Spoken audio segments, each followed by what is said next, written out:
Shabbat Shalom, habla Manuel Domínguez, gracias por ver mi canal. El día de hoy hablaremos de Parashá Emor, porción número 31 de la Torá, que son estos 5 primeros libros de la Biblia conocidos como el Pentateuco o los escritos de Moisés.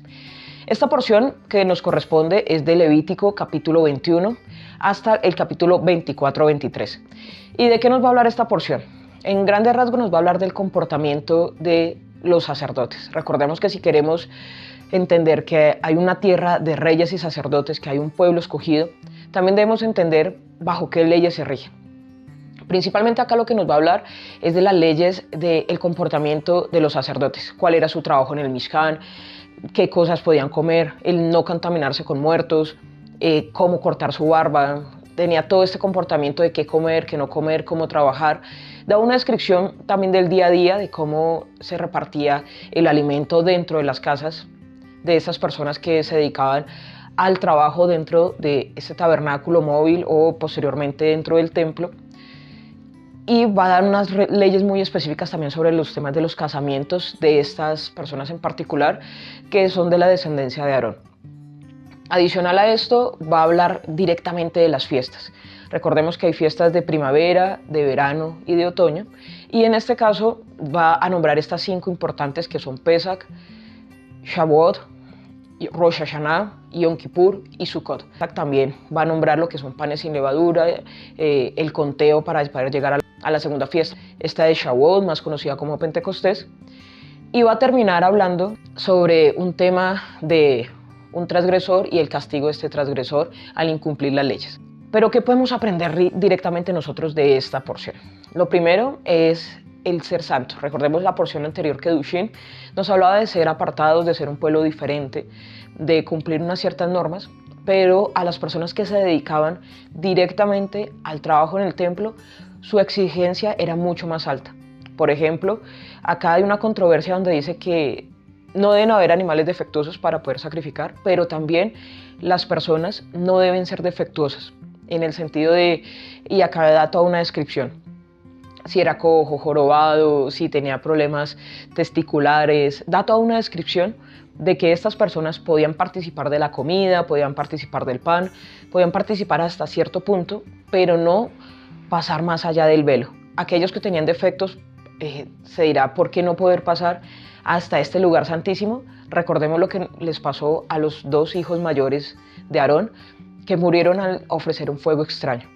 Acá lo que nos quieren enseñar es que si nos acercamos a Dios, aún con pecado, aún sin querer soltar cosas, aún con desequilibrios en nuestra vida, podemos llegar hasta cierto punto sin que esto nos haga daño. Pero si queremos traspasar los límites de Dios y seguir en nuestra conducta de pecado, seguir siendo defectuosos, no podemos llegar al lugar santísimo. No podemos ir más allá de la cortina, aún cuando sabemos que en Hebreos nos va a decir que el velo fue rasgado de arriba abajo para entrar confiadamente, pero también esta misma carta nos dice que no debemos pisotear la sangre del Mesías, pensando que simplemente nos va a seguir perdonando y perdonando. Así que sí es una invitación a que si queremos ser reyes y sacerdotes, procuremos no estar contaminados. Lo mismo acá, hay una ley muy puntual con respecto a la contaminación con los cadáveres. Recordemos el motivo por el cual no se podía dejar a una persona colgada en un árbol, en un madero, y se debía enterrar allí mismo, el mismo día, es porque el que era allí colgado y permanecía sería maldición. Y nuevamente recordamos, Él se hizo maldición para hacernos bendición. Así que si no entendemos esto, no entendemos cómo era el comportamiento natural del día a día de los levitas, no vamos a entender todo aquello que nos va a llegar en primer siglo con los rabinos, que fueron los discípulos del Mesías, y no vamos a entender muchas de las cartas. Debemos entender por qué se comportaban de esta forma, por qué los casamientos eran de una forma o de otra, cuáles eran esas leyes, y así pues vamos a tener mucha más riqueza al entender por qué la historia del samaritano dice que iban caminando y ven a una persona que parecía muerta y el sacerdote no la toca, precisamente porque no podía contaminarse con muerto. Y es acá donde debemos entender lo que todos los rabinos dicen, que primero está la vida que el mandamiento. Y es lo mismo que nos enseña el Mesías acá, donde, claro, hay una norma, hay una ley, pero ¿de qué forma aplicamos esa ley? En la práctica, en la vida diaria.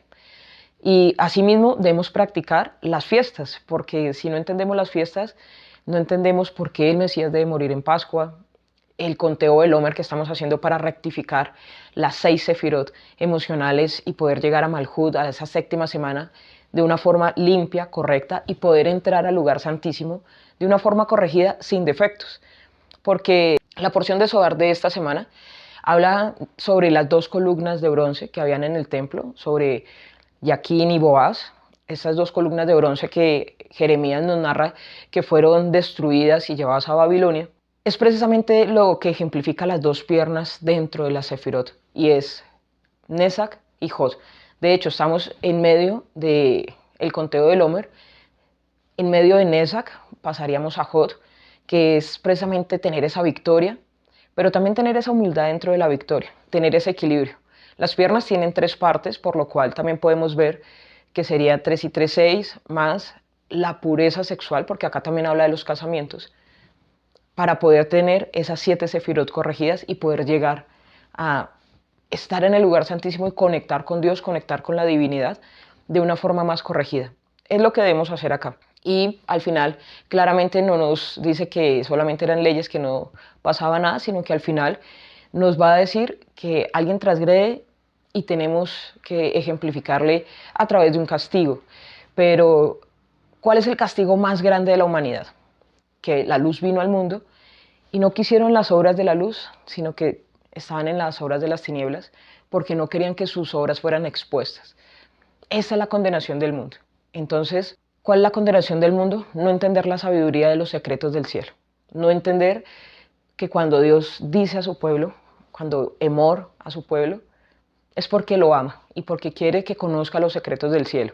Porque hay unas normas para no parecernos a los ídolos, para no parecernos a otras culturas, no con el hecho de rechazar a esas culturas, sino con el hecho de ser apartados para Dios, ser santos, como lo que veníamos hablando en la porción anterior, y que estas normas nos van a decir también del cuidado de nuestros hijos, con quién se casa, de qué forma estamos formando una sociedad, de qué forma vamos a criar a nuestros hijos, ¿sí? De qué forma vamos a generar toda esta construcción de sociedad.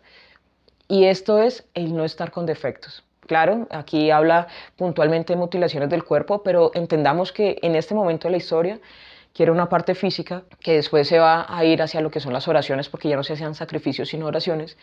Va a ser una parte más intelectual, más reemplazar la oración por lo que era antes los sacrificios, como lo que se hace hoy día, pero vamos a ir a algo mucho más elevado, a unas sefirot intelectuales mucho más altas, y debemos entender que en ese nivel nuestros pensamientos tampoco deben tener defectos.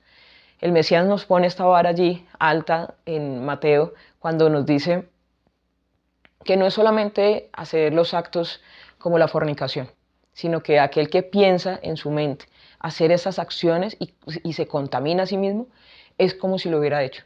Así que también cuidémonos que nuestros pensamientos no estén mutilados, que nuestros pensamientos no estén jorobados, que nada nos contamine.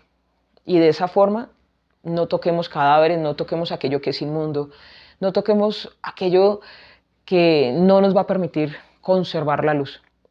Algo valioso que debemos entender es que hay una luz que viene del mundo, que viene al mundo, y hay una luz que se refleja hacia los cielos o hacia los otros mundos. Cuando hay luz que se emite y luz que se refleja, eso es lo que crea la vasija. Eso es lo que crea la amistad entre un maestro y un alumno, en que el maestro da luz cuando se está formando al alumno siempre va a haber una resistencia, pero después de que el alumno está formado va a agradecer siempre a su maestro. Así que creemos vasijas que perduren y que realmente podamos aportar luz a este mundo, que cuando recibamos la luz de Dios podamos reflejar también en madurez vasijas que aporten a esta sociedad. Shalom a todos.